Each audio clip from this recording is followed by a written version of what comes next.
welcome to the very first live broadcast of this new channel, and we hope that will be many more to come. This is the West Ham Massive in this matter, and don't forget to lend your support to the Iron Supporting Food Bank charity. One last little disclaimer, this is obviously an adult program, and if adult language offends, then you might not want to watch any further, because there might be the odd little swear word that comes out. We're obviously here to talk about match day 5 of 38 in the Premier League. West Ham United against Manchester City, two of the English teams last season, Ben, that walked off with European honours.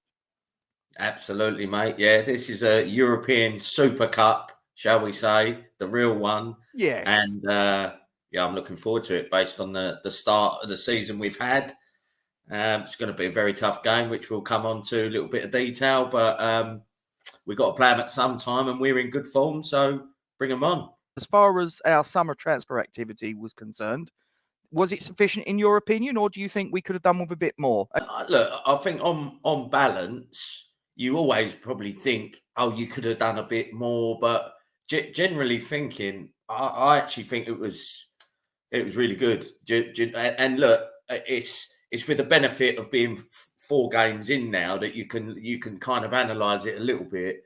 But you know, I think reflecting on the summer, I think there was a bit of concern there for quite a while. Yeah, we just sold our captain and star man, like, you know, which we knew he was pretty much going very early on, and then, you know, even up until the Bournemouth game, you know, I can't remember exactly the chronology of when we bought who, but the fact is we started that Bournemouth game without one new signing, and I was a little bit concerned, to be honest. I'm thinking, you know, yes, we've won a European trophy for the first time in my lifetime, any trophy, in fact, but we did struggle in the league. And I think if you're not buying players and getting better, then the other teams are, so you're going to struggle. So I was a bit concerned after that first game, but you'd have to say that looking at the players we've bought in, and to be honest, only 2 of them have played. Do you know what I mean? So it's only Ward-Prowse and Alvarez that have got a look in so far. I mean, we're only 4 games in. Mavropanos, don't know much about him, but he's probably, you know, he's a young lad. He's sort of mid-20s. He's probably going to be back up this season, but I still reckon he'd get a good 10 to 20 games anyway in cups and things like that. And I think it looks like the lad can nick a goal from centre half. You know what I mean? I think he's a bit of a beast in the air. He scored a couple, I think, for his country the other day. Look, Ward, you know, analysing the players, Ward-Prowse, you know, does what it says on the tin. Do you know what I mean? Let's be honest, he's not as good as Rice as a footballer. Yeah, that's the truth, in my opinion, as an individual. But in terms of output, he will get you more. Do you know what I mean? I think you are guaranteed with Ward-Prowse. You are, if he's fit, which that's another aspect of him as a player, which is good, is that he don't get injured, a bit like Rice, touch wood. Yeah. I think you're guaranteed 10 goals and assists every season, just from his set pieces. And you'd have to say, you know, well, he got 2 in his first start, didn't he, against Chelsea? You know, set piece plus a little ball through. He has got more to his game than just the set pieces. Then he's got another one against Luton. So I think Ward-Prowse is going to do exactly what it says on the tin, and we can get back to being a good set piece team. Alvarez is looking very promising, you know, in terms of biting into tackles, composure on the ball, and moving with the ball. Like I say, Mavropanos, don't know much about him, but he's probably going to be back up for a little while, I would say, because Gerd and Zuma are looking pretty tasty in centre-back pairing. And look, Kudus is kind of, I don't even know if that's how you pronounce his name. I think it's Kudus. Kudus, right? Yeah. We'll go with that.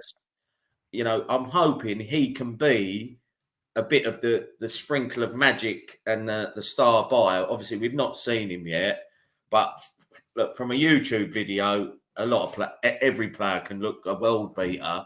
But I think he could have a little bit of something that no one else has really got, because, you know, we're a good team.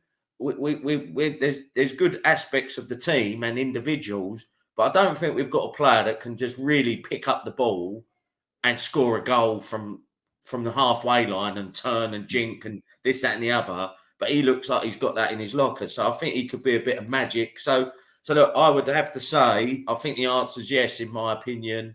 Obviously, we lost Skamaka, but I think, bringing Kudos in, I think it gives us options that I think he can maybe play up top and give Antonio a rest. Or I think if Kudos goes out wide, which is probably his natural position, it gives a bit of scope to put Bowen up top, because I think Bowen is looking like a proper goal scorer now. So I think I was reading an article in one of the papers or online, and I think they actually said that out of all the teams in the league, we was number one for the transfer business that we've done, which is pretty amazing when you consider we've lost our captain in that transfer window. So, I'm intrigued as to what you think, mate. Yeah, I think that a striker, in my opinion, I think would have been good. But then again, I've got my opinions on what David Moyes has a habit of doing to strikers, which is fairly well documented, and is probably fairly similar to what you and a lot of other fans think, that a striker comes in and it's a bit like sort of seeing an albatross when you're sort of like on a boat going out to sea. It's like, this is not good. But yeah, I think a striker, possibly a left back, if I'm being honest, maybe a right back as well, if I think about it, but we'll get into that. But yeah, it wasn't a bad window, and obviously we've started well, so it's all good. Budgie's putting in an alternate point of view, but and this is what this is all about, ladies and gentlemen. It'd be a pretty boring world if we all sat here and agreed with one another. It doesn't mean to say that Budgie's right and Ben's wrong, or vice versa. It's all about opinions. I'd have to say Budgie's definitely wrong. Fair enough. I'm sure he won't mind. He won't. I mean, on the basis Cornet hasn't scored a goal for us, in my memory. I don't think he can get. He's a headless chicken, and to be honest, he doesn't know the offside rule, does he? I don't rate him, to be honest. No, but there we go. Budgie, I respect your opinion, mate, but it's bollocks. Everywhere we go! Everywhere we go! 1, 2, 3, 4! West Ham are massive!